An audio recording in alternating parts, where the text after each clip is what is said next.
अगर आप गुजरात में जाते हैं 2000 लोग under the age of 27 this year suffered from cardiac arrest. क्यों हो रहा है? Somewhere or the other hustle culture is related to this.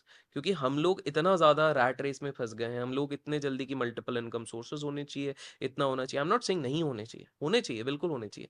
But अगर आप एक सॉफ्ट पेस पे भी चलते हो that is more relevant. Problem ये है कि आज के समय पे पेशेंस नहीं है। Patience is a commodity rare in supply these days.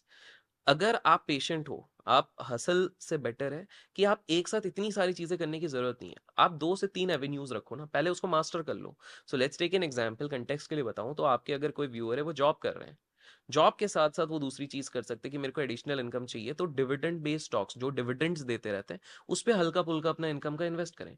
तीसरी चीज वो कर सकते हैं कि अगर उनको कोई स्किल आती है जैसे कोडिंग आती है तो वीकेंड्स पे वो फ्रीलांस प्रोजेक्ट्स ले सकते हैं। That is fine. प्रॉब्लम कब आ जाती है? जब ये तीनों चीजों के साथ साथ वो एक छोटा सा बिजनेस भी बना लेंगे, उसके बाद एक फ्रेंड के साथ दूसरा एक और बिजनेस एक कर क्लाउड लेंगे, किचन भी रन एक कर क्लाउड लिया। किचन भी रन कर लेंगे, क्योंकि उनको एक बार 1-2 दिन में अंबानी बनना है।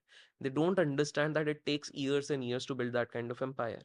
तो ये काफी कॉन्ट्रडिक्टरी होगा। कुछ लोग बोलेंगे नहीं हसल तो जरूरी है, पहले 5 साल काम कर लो फिर उसके बाद तो ऐश है। आप मुझे बताओ कितने लोग ऐसे हैं? Out of 140 crore people hardly you would find may be 0.05% people जो एक्चुअली में 30-35 तक ये सारी चीजें अच्छे से मैनेज करके उस रेस से निकल पाए। द रियलिटी इज पैसे की ना एक खास बात है।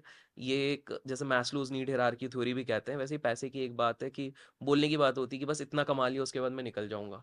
मैंने भी सोचा था 1 CR हो जाएगा उसके बाद मैं निकल जाऊंगा, उसके बाद वो नंबर बढ़ गया। And I am not saying just because of greed or something, beyond certain point ये एक नंबर बन जाता है, बट ये एंडलेस होता है। प्लस ये आपका माइंड भी ट्रेन हो जाता है कि मुझे तो ये आता है, तो हाँ, I can do it again, I can do it absolutely, again, मैं मैजिक एब्सोल्युटली। क्रिएट कर लूंगा। अगर अभी नहीं भी हो रहा है, अगर आपका डाउनफॉल भी जा रहा है, तो भी आपको लगता है कि मुझे तो रेसिपी पता है ना, क्योंकि मैंने किया है एक बार। एग्जैक्टली, आप एक बार तो एक करते हो तो ईगो आपको बूस्ट भी मिलता है। ईगो बूस्ट भी मिलता है, कॉन्फिडेंस भी मिलता है। तो coming to your point, hustle culture on the long run, to be honest वो सही चीज नहीं है। बिकॉज एक बैलेंस होना जरूरी है। हम लोग ना बैलेंस करना ही भूल गए लाइफ को। मतलब I have seen so many people now जिनसे मैं मिलता हूँ, जिन्होंने पूरी लाइफ इतनी हसल कर ली है and at the age of 60 उनकी फैमिली लाइफ पूरी तरीके से स्पॉइल्ड है। वाई? बिकॉज उन्होंने फैमिली को कभी टाइम ही नहीं दिया, उनके बच्चों के साथ उनके रिलेशनशिप्स ही ढंग के नहीं है, उनके पार्टनर के साथ उनके रिलेशनशिप ही सही नहीं है, and now it's too late. आप देखिए, अब इस चीज को कभी नोटिस कीजिए, 15 साल पहले ना इंडिया में डाइवोर्स नाम की चीज हम सुनते ही नहीं थे। Suddenly we are listening so much.